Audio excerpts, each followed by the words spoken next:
Vincent Show, brought to you by Bellini's Texas Grill off Colonial Parkway. I'd like to start off the show by talking about Varsity's game thus Friday. We won a fantastic game, 30-0. Defense was playing amazing, really hard hits and fantastic. Our offensive MVP of the week was Adrian Duncan. Defensive MVP was Jamie Fagley. And our Special Forces MVPs were Chris Nichols, PJ Grady, and Stephen Mayberry. Okay, going through some of our sub-varsity scores this week. Our JV Red, really proud of the start they got over at Bastrop. They won 33-12. And highlighting some of our line play, our defensive, we had great D-line play by Ryan Ritchie and Stephen Alexander, and good offensive line play also by Ryan Ritchie and Zane Corsi. Our JV Black team, they had a tough loss against Leander, but wanted to highlight a couple of linemen in that game also.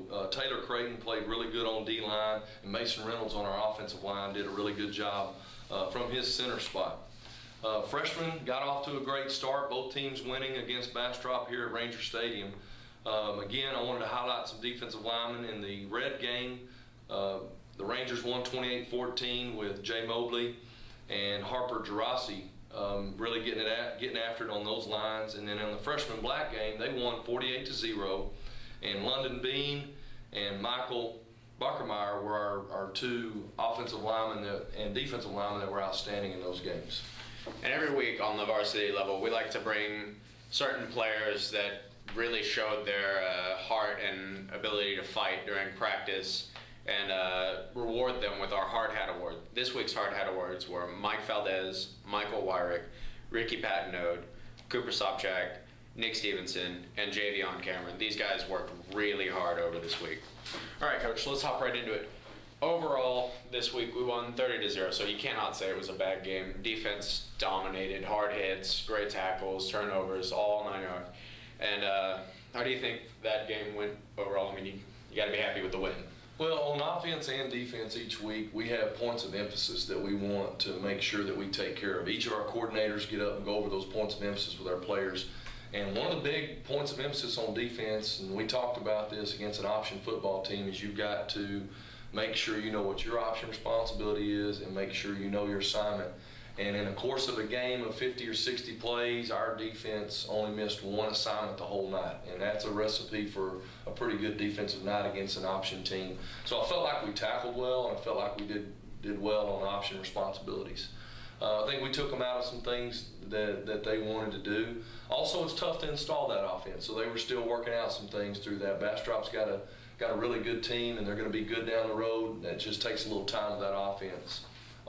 Offensively for us, we wanted to establish the running game, and I felt like we were right at 300 yards of rushing offense, which is one of the things we wanted to do going into the game.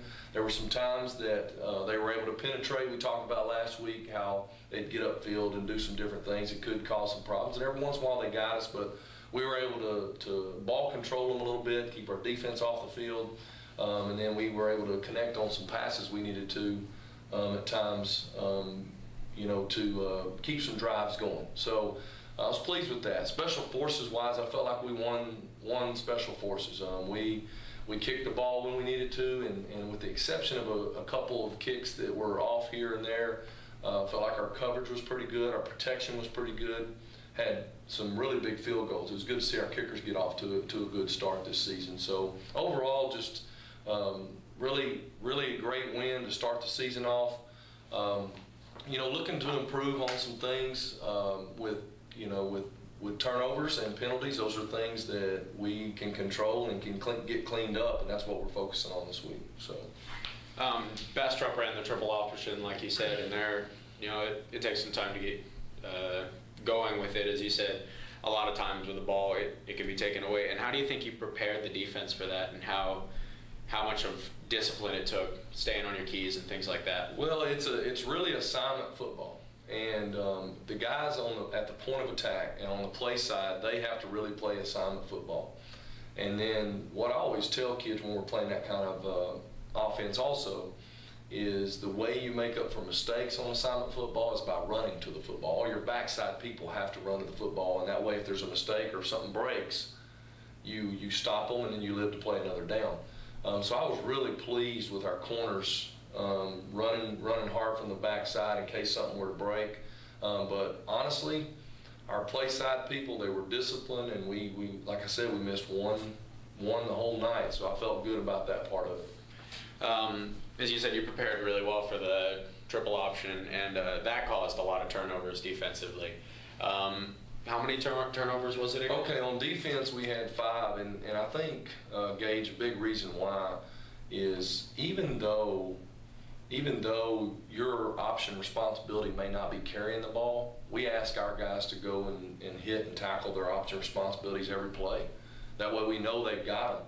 And I think at some point after you're the pitch man or the quarterback and you're getting hit, a lot of times when they're working that mesh and that pitch, a lot of times you can get some easy takeaways, and that's what happened. We got some takeaways that really helped us and helped our offense get good field position. Definitely wearing out the other team's offense.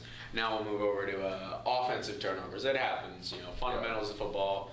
You're always worrying about, oh, I got to run over here and I got to block this guy, and sometimes you neglect the little things, and taking care of the football is one of them. How do you think our offense did with that one? Well, we lost 2. We lost 2, and we don't want to lose any. We take a lot of pride on trying to protect the football. I was real pleased that we didn't have any interceptions, but we've got to do a better job protecting the ball, and some of it was quarterback-tailback exchange, which we can correct and do a better job with mesh. And then every once in a while it just happens. One of our drives, we fumbled a ball in the end zone. That would have been another 7 points, and we've got to eliminate that. The bigger the ball games get as we go, you can't afford to have that kind of swing. So we want to make sure that we do a better job of protecting the ball. As a team, though, one of our goals is to have a positive turnover ratio, and that means if our offense turns the ball over twice, we need to at least get 3 takeaways on defense to have that positive turnover ratio. So we were able to get that goal. Our defense got 5, and really anytime you can get over 3 on defense, you got a chance to win, we feel like. But we did have a positive turnover ratio, which is one of our team goals, but our offensive staff, that's all they're going to talk about this week is ball security and making sure that we take care of the football. Offensive momentum gets completely killed when the ball gets turned over, a fumble and whatnot. But how do you think offense kept their momentum? At times they went all the way into the red zone and then had to kick a field goal because the drive wasn't finished. How do you think they did overall with that momentum? At times they took it all the way to the house. Yeah, one of our goals is anytime we get inside the 20, we want to score. Obviously, we'd love to score touchdowns, but we're gonna score points when we get inside the 20. So I was pleased with the field goals. But the drives that got inside the 20 where we didn't finish or couldn't come up with a field goal, that type of deal, those are the things that we've got to get better at. One of the things I felt like we did a good job of, though, is anytime something bad happened, we also want to get the momentum back. 3 and out after a sudden change. So when something happens, we talk to our defense about going out and turning the momentum back in our favor. There was a couple times we were able to do that, but also there was a couple times we'd get a penalty or something bad might happen to our offense, and there was a couple drives that they continued they overcame those things, and that's one thing I wanted to see out of our team. When something bad happens, do we come back the next series and flip the field, or do we change the field position, that type of deal. So there was a couple times we had to fight through some things that we were doing to ourselves, and we did that thing. We did that. I saw some really good things on that. So we had the scrimmage back in the beginning of fall camp, and the players played really well in the scrimmage. They handled the real game, the live quarter, pretty well. And so this is like 4 times that length. How do you think they handled that real game experience, that real fight, that drive that comes with playing the game of football? I felt like we handled it really well. One of the things we want to do is we want to make sure that we have the same enthusiasm throughout the entire game. I think sometimes there's a lull. Once you get over that first quarter, I'm coming out of the tunnel type deal, and you throw a couple punches, I think there's that lull a little bit. But I think our team handled that lull really well. We hung in there and we kept fighting and we kept fighting and kept fighting. One of the things you worry about as a coach is just what kind of shape your team's in. And no matter how much you run, being in game shape happens when you start playing games. And I felt like we held up pretty well. I think some guys got tired, but I feel like this game helped them. It's going to help them in the next game. And that game's going to help them in the next game. So Overall, we didn't have a lot of problems with cramps and that type of deal, so I feel like guys did pretty good with their conditioning and preparing themselves for the game. So we played Midway in the scrimmage, as I said earlier. They were more of an aggressive team. I'm going to go beat you in the mouth every single play, while Bastrop was more speed-oriented, also aggressive, but not nearly as aggressive as Midway. How do you adjust to that? Because it's a really big difference going from one of the best teams in the state to one of the fastest teams in the state. How does that really adjust? Yeah, it's interesting. Both teams are really fast, but different teams. Bastrop, their sprint relay that they put up last year, and they had a guy go to state in the 100 and that type of deal. It was like a track meet with them. I think one of the biggest things with a team that has speed is you have to take great angles. You have to be really good at angles. And there was a couple times when we didn't take good angles, they were able to beat us a little bit.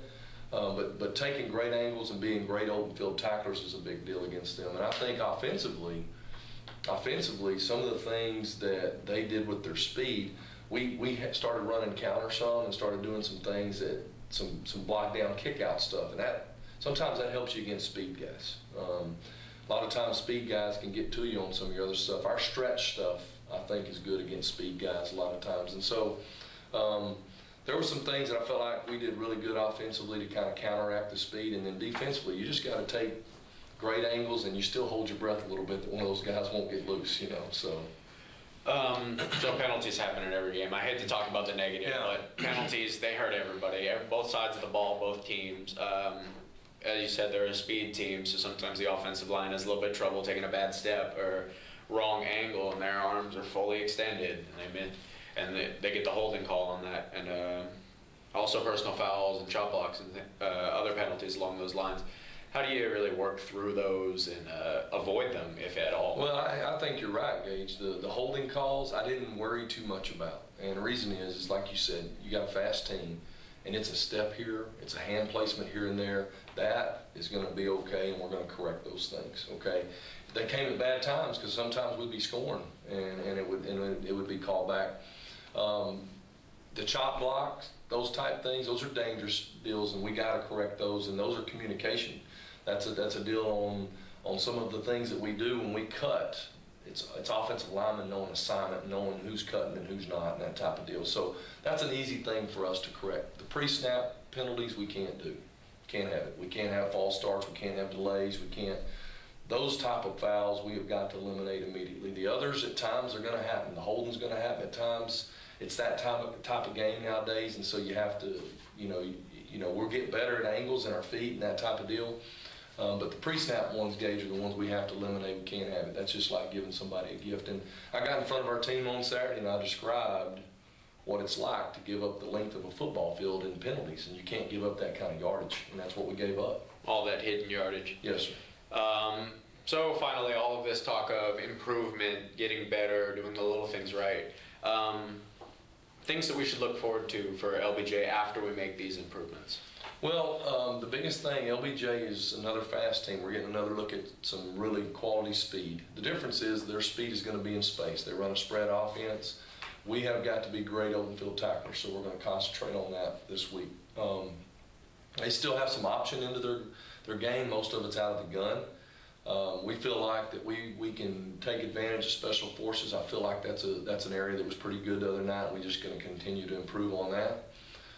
Defensively, another look at speed for maybe not quite as much blitzing as we saw against Bastrop. Maybe not quite as much confusion that they create. A little more base defense, but they fly to the football. So our offense has just got to be ready for that type of speed. When we work our combos and finding linebackers, we got to eliminate run-throughs and that type of deal from this type of team. But overall, they've got great skilled people. Their offensive line is big.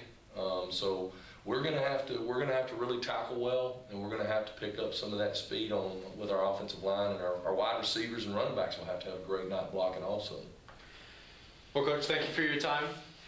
Once again, this has been the Coach Vincent Show. I'm Gage. Once again, I'd like to thank Bellini's Texas Grill off Colonial Parkway for sponsoring the show, and we'll see you guys next week.